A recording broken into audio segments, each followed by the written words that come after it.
Welcome everybody. We're actually in my home filming the fireside chat for InfluxDays. I'm super excited. With me today is Colin Breck from Tesla. And before we launch into all of the stuff we want to talk about today, I'm going to let Colin introduce himself, talk a little bit about what he does at Tesla and his journey there, and then we'll go into a bunch of Q&A. And this is easy for me because Colin's become a good friend over this period of time. So let me start by turning to Colin. Can you talk a little about, what you do and what your journey at Tesla has been? Sure. I'm Colin Breck. I lead the cloud platforms teams for Tesla Energy. Worked with Influx for 6-7 years now. I manage a large team, but I still want to be an engineer and a developer. I've actually focused a lot the past couple of years on growing and hiring the team, and then the last little bit actually got back to being more hands-on and even doing a bit of work with Influx. That's great. And can you, before we go into the work at Tesla and all the stuff with Influx, tell folks like how your career developed, how you ended up at Tesla, what your background is, and that way we can build off of that. So I studied systems engineering. And I didn't study software, but when I was doing my master's, I did a lot of programming, and I really enjoyed it because you could build entire systems and do experimentation on your own. You can't go build a... When you say systems engineering, so is that an undergrad degree that you get in systems engineering? Like controls engineering. Oh, okay, control systems. These kind of things, yeah. So go work at a refinery or go work at a power plant or go work at something like this. And you're Canadian, yeah, but you're not wearing your pinky ring. I forgot my iron ring. But where did you go to school? Went to school at Queen's in Kingston, Ontario. And did my master's there as well. Got it. And was doing a lot of programming for my master's, and I wanted to continue programming, but in a systems engineering context. So I kind of lucked out and worked at an industrial computing company in the Bay Area. It was at 2001, came here. And worked in... A company we know about, the name that we know? Yeah, OSI Soft, a company that doesn't exist anymore. It's been acquired now, but I think the original kind of time series platform company, but not, certainly back in those days, not based around open source.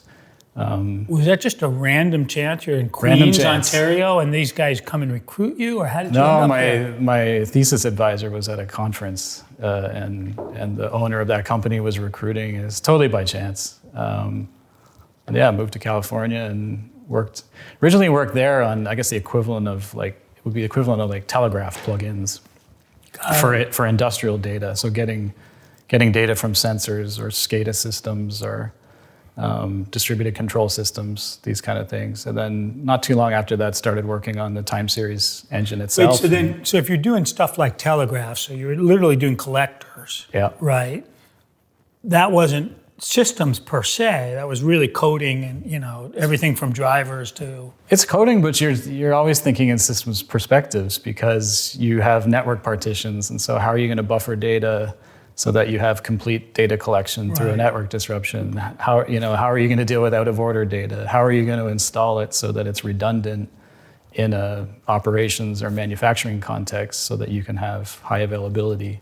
These kind of things. So it's a programming job, but it's very quickly, because it's in the manufacturing space, in the operational technology space, it's very quickly into those kind of systems engineering problems, which I really enjoy. Yeah, I do. And by your publications, which we should probably link to in our stuff, you've written a bunch of stuff.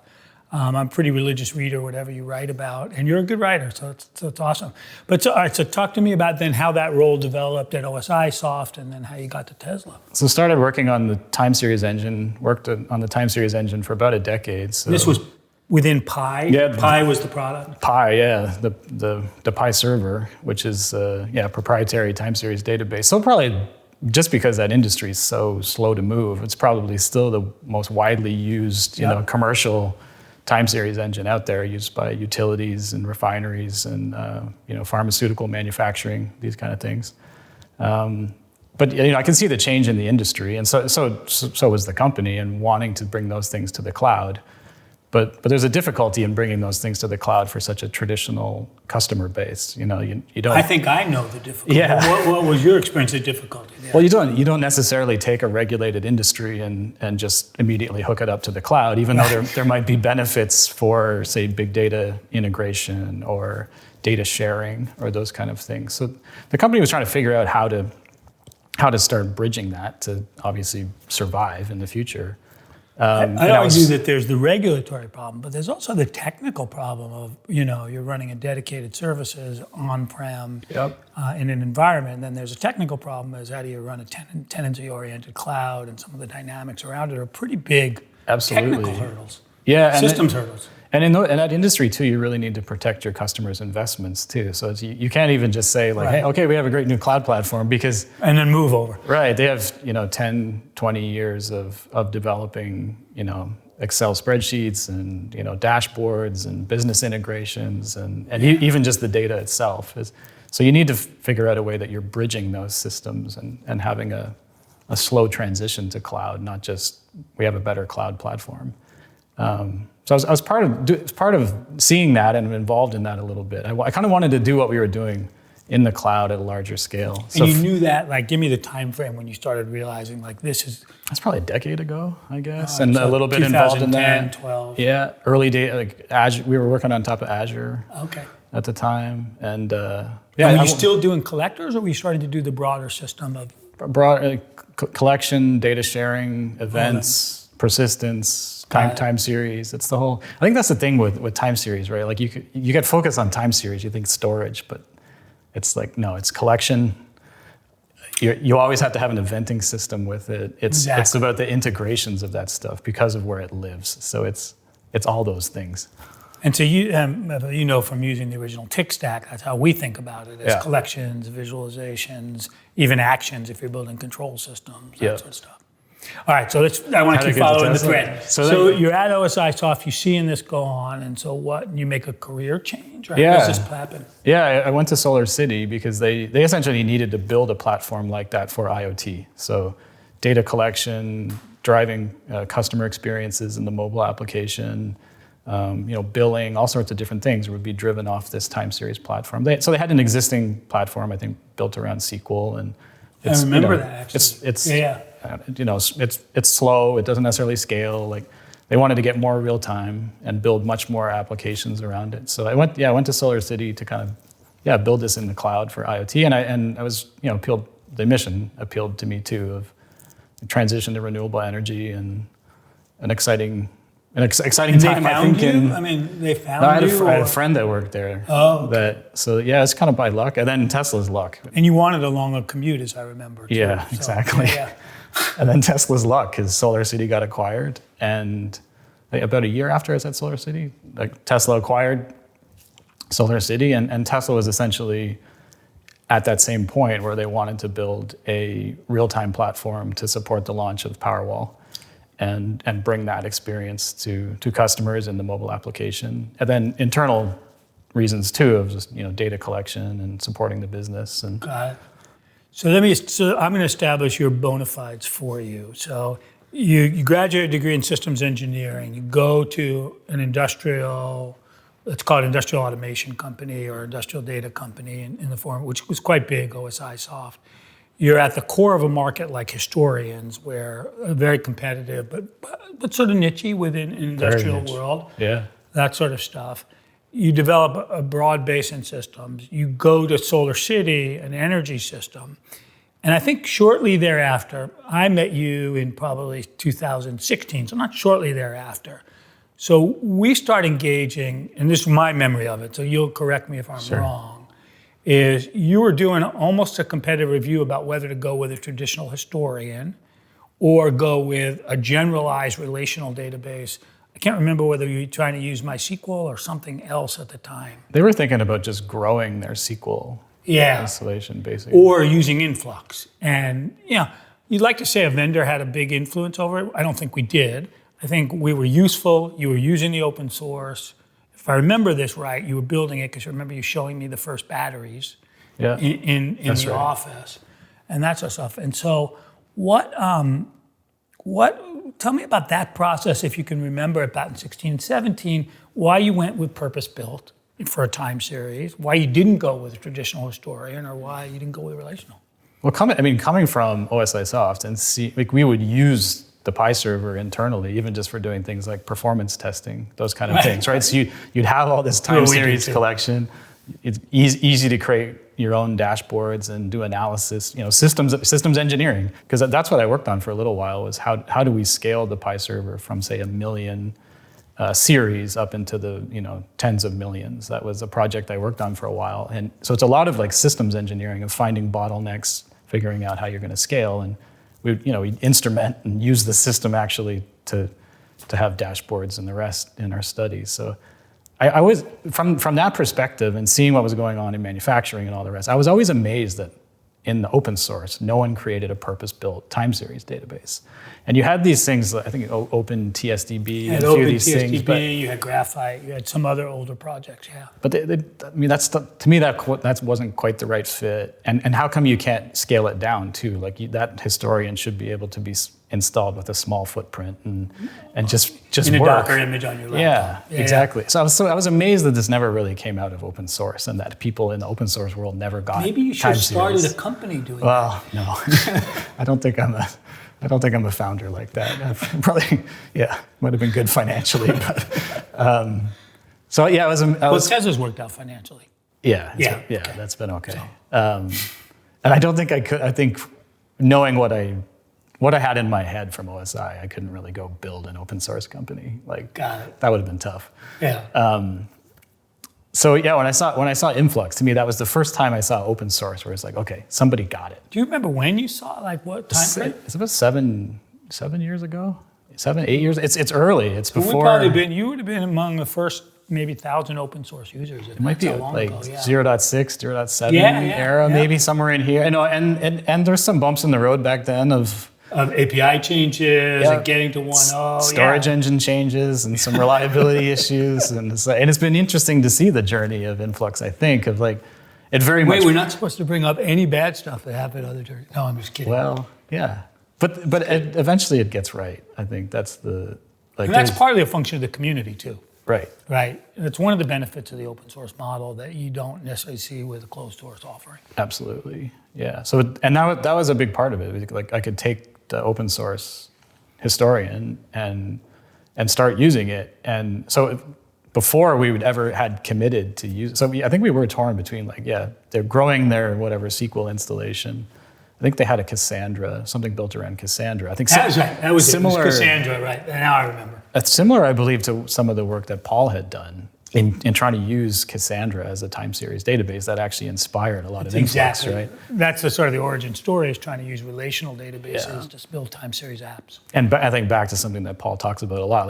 They were spending a lot of time, building a solution around Cassandra rather than actually solving the problem that they wanted to solve. Yeah, you had to build, the way Paul talks about it is you had to build a bunch of application logic, you had to handle it. Then you had to have a team to support that thing over time because it continued to grow and add features. Yeah. It was just the wrong foundation. I think most people are recognizing it now. Certainly most people are listening to us. Yeah. But hopefully the broader market is that there is a role for these purpose-built platforms. Absolutely. Whether time series or search or other things too. And then because we saw Influx, I guess is the other one we were looking, or we looked at OSI too as a commercial, but it's. I remember you saying that. But then the Influx really attractive because you could just take the open source, you could start playing around with it, you could socialize it at the company with other people. We started using it for just application monitoring, monitoring EC2 instances and these kind of things. So people started to get used to working with it. Love it. Having some dashboards and having insight that they didn't have before. This was all very familiar to me coming from the world I'd come from, but it wasn't as familiar to other people. And so it was a way to like socialize it and grow. But at that time, the team was relatively small. Oh yeah, it was like you and 3 people Eric maybe. I don't remember there was anybody else in that meeting. It was pretty tiny. Yeah. Let's talk a little bit about if you think about that team at that time.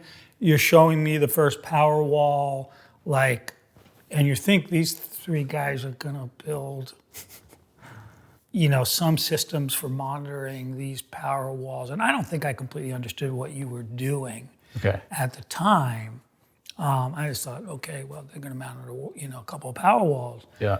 Can you talk a little bit about, and feel free to brag a little bit about what you guys have done, because I'm stunned, and we'll talk about my role in this, my own investment in Tesla products, but I'm stunned with what you guys have been able to do in a relatively short period of time.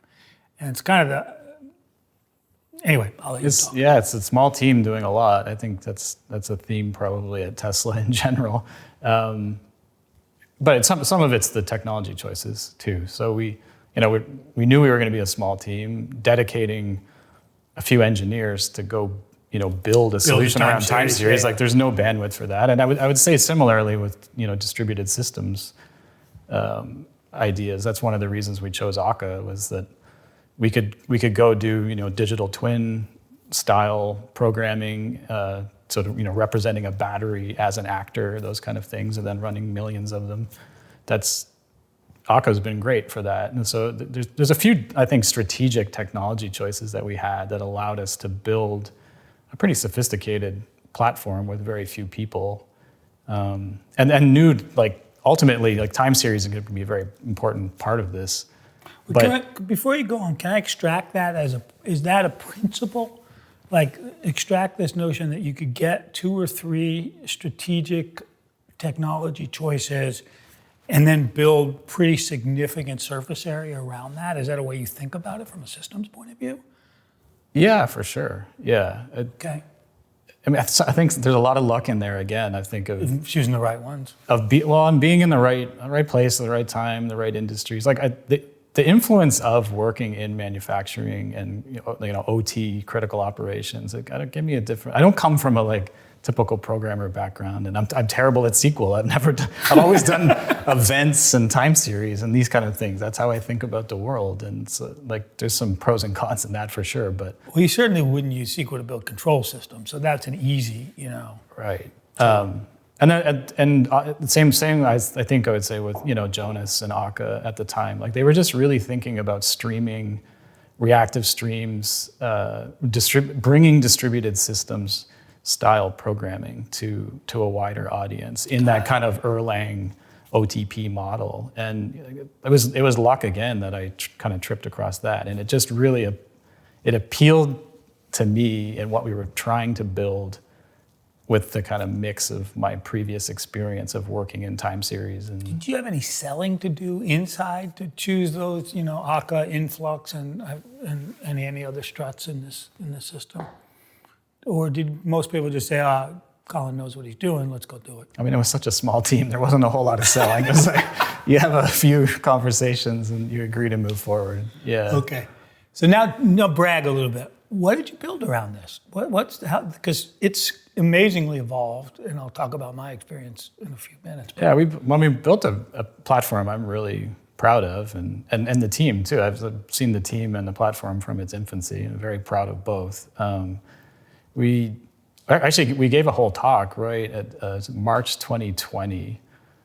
Percy Link and myself gave a talk at QCon London that kind of highlights the platform. So if you want to look that up, let's link that. Let's link to that. We'll provide some. That describes kind of all the pieces of the platform and what we built. But at the end of the day, we have a whole bunch of energy devices. So those are chargers, batteries, inverters, what have you, and those are spread around the world. And there's different generations of those products, and so asset management becomes a very important thing. Who owns what's where, what can talk to what are the capabilities. So that's a really important part of the platform. Time series and events becomes critical as well. And we want that to be real time. Bunch of different APIs, streaming, aggregations, all sorts of different things are built around the time series stack. And then I think kind of the last domain is command and control. You want to tell a battery to charge or discharge so that it can participate in energy markets or storm watch, these kind of things.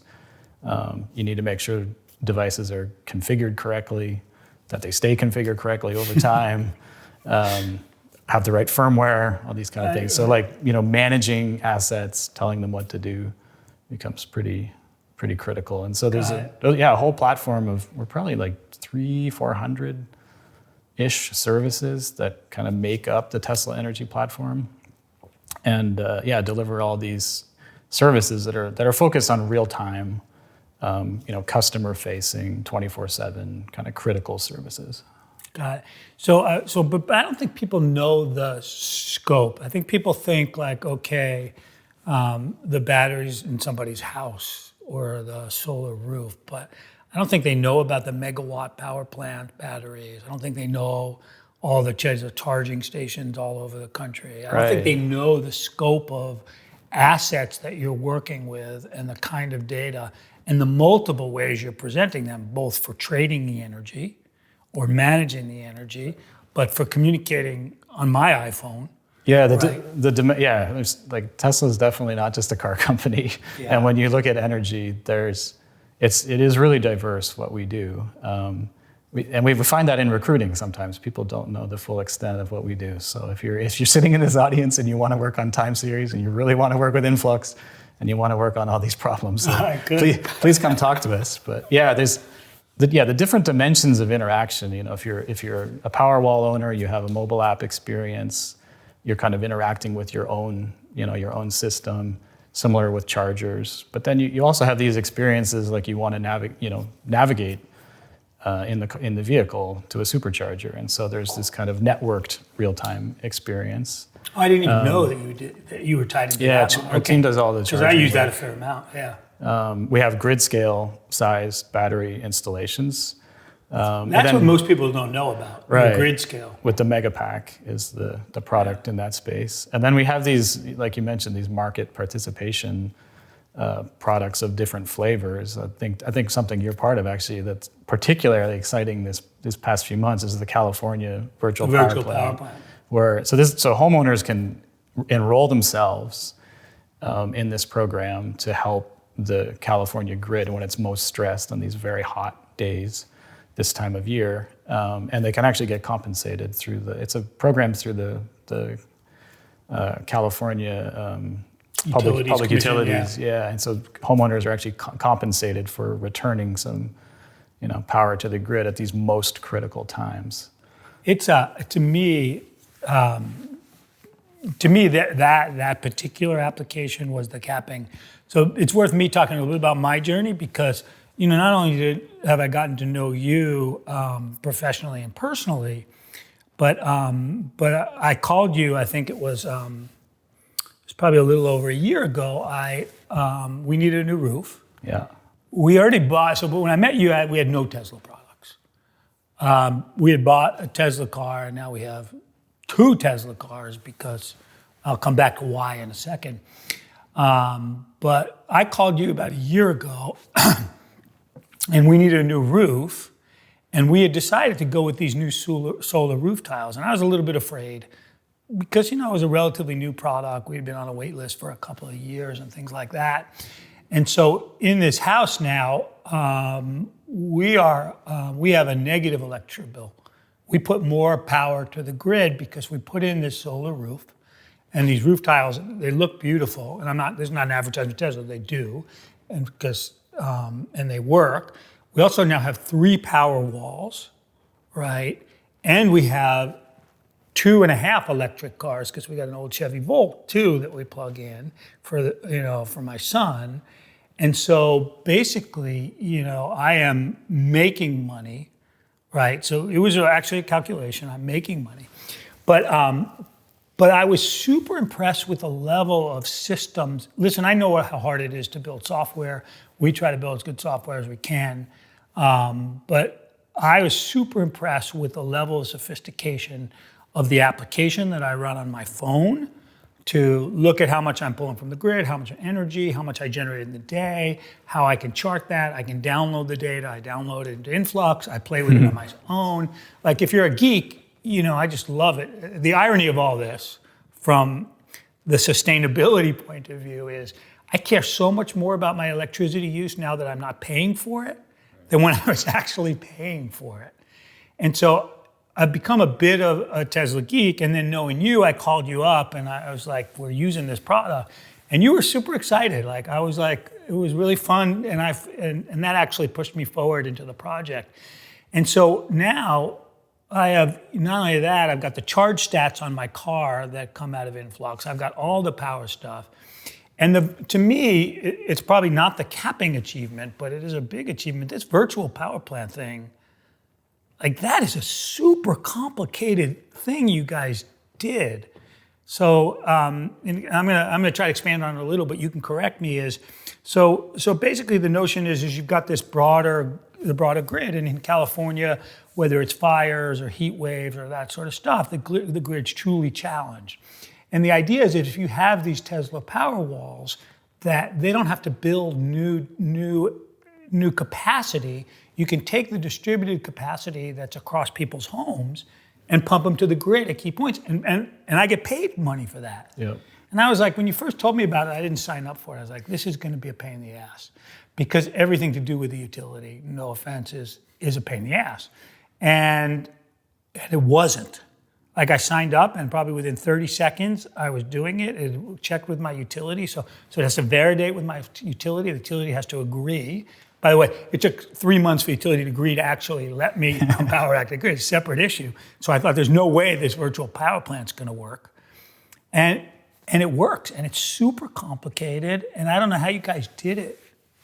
It was challenging. I mean, I've always enjoyed distributed systems problems, but the Internet of Things spread across California is a distributed systems problems about as hard as it gets. So yeah, there's a lot of engineering, I really personally enjoy the California virtual power plant, because that is, the 5 or 6 years of work building those systems all coming together to make that happen. There's so many pieces that had to lay the foundation for that to happen. Just run from, in like 30 seconds, run through them quickly, because it shows the complicated nature of it and how much, and for our purposes, how much time series is at the base of it. Yeah, well, you have to have visibility into what's going on. So you need connectivity, you need real-time data collection. You're going to need storage of that to see what happened historically if you're going to compensate people, and you need to know what's out there. So you need asset management. You need to actually be able to tell the batteries what to do. So you need bidirectional command and control. You need to secure that system. You need to interface with the utilities and third parties, and third-party integrations always become difficult.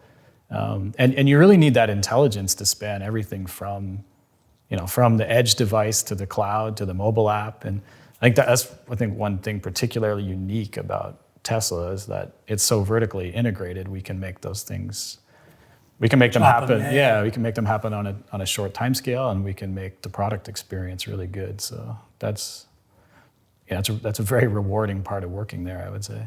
Got it. So the thematics of some of this stuff is from builder to practitioner. And so I think people can begin to see why me talking to you about that is you're kind of the prototype for me of this. You would not say this knowing you, but you become, with now 20 plus years experience, and not just experience, but experience in sort of the hotbed of, Tesla is a hotbed. Things happen fast. They have to happen relatively inexpensively. I would say you become kind of a ninja. I don't know about that, but. And so in my original talk, one of the things I said was, I was referring to a conversation I had with a really good friend of mine when he was in his residency. And he described his residency really simple. He said, listen, the whole algorithm for residency is see one, do one, teach one. See one, do one, teach one. Whether it's a surgery, whether it's a diagnosis or whatever. And what strikes me is, in order for you to build the team you've built, you're not doing all of this now.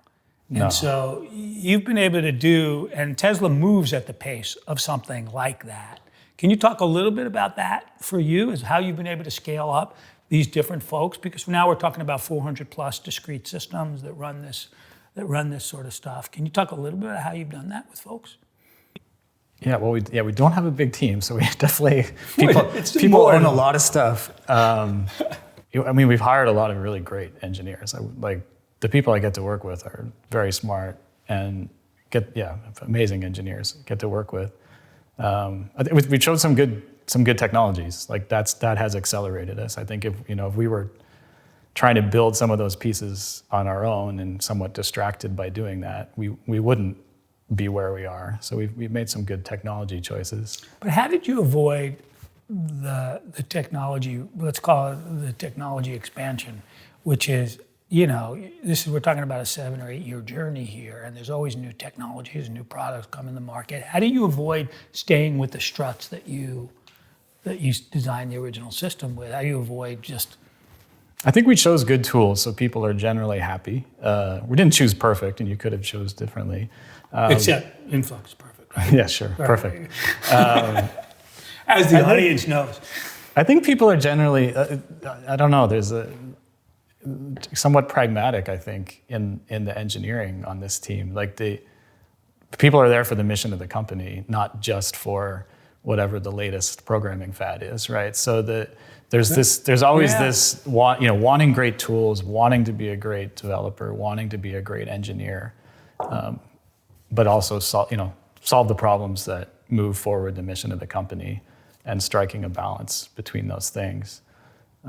From our conversations, what I might say, and you can tell me I'm wrong, is for lots of folks, the novelty of new tools is pretty exciting, and that becomes a novelty. But for your team, given what I would say is the relentless pressure to deliver new systems, the novelty comes from the new systems, as opposed to necessarily just, I need to learn a new tool. New systems, the reliability of those systems, the scalability of those systems, the maintainability of those systems, the security of those systems. I mean, that actually becomes exciting in the systems engineering world, right, in the OT world. So, and I think that's important. Like, that's something Paul talks about a lot again, right? Is like the time to awesome or something like this. And I think developers want that. I think ultimately developers want agency, right? They want to be able to take action, solve problems, do things. And I think time to awesome is really important. But time to awesome to land on the moon was pretty long, right? And I think if you went and asked the people that were the engineers that were part of that, they would say, no, it was worth it. This was a big investment, but it was worth it. So I think our team's also somewhat because we're in the changing of the energy grid, like we can kind of see some of those things, and our time to awesome scale is maybe a little bit longer. I think one of the things that's impressive from knowing about you guys is that what happens normally with these systems and these interventions, and you've worked with lots of utilities. In some respects, you are a utility in some respects now. But as the systems get larger and larger, and the reliability requirements become more significant, and the redundancy requirements are more significant, everything slows down in the development process because the risk goes up.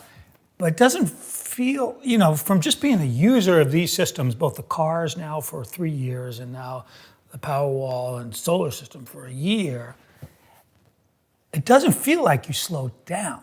Is that an accurate perception? I think it's still early days of some of that transition. So that certainly the more and more renewables on the grid, the more and more, say, regulations or other things may get in the way. You see that around the world, like even just regulations around different charging standards and metering standards and these kind of things. I mean, they do slow down our engineering. That's external, but even internal, like your aggressiveness in finding new projects and expanding the thing, you'd expect that to slow down, but it doesn't appear that it has. I think that's the advantage of the vertical integration, I would say, is it keeps the company moving fast.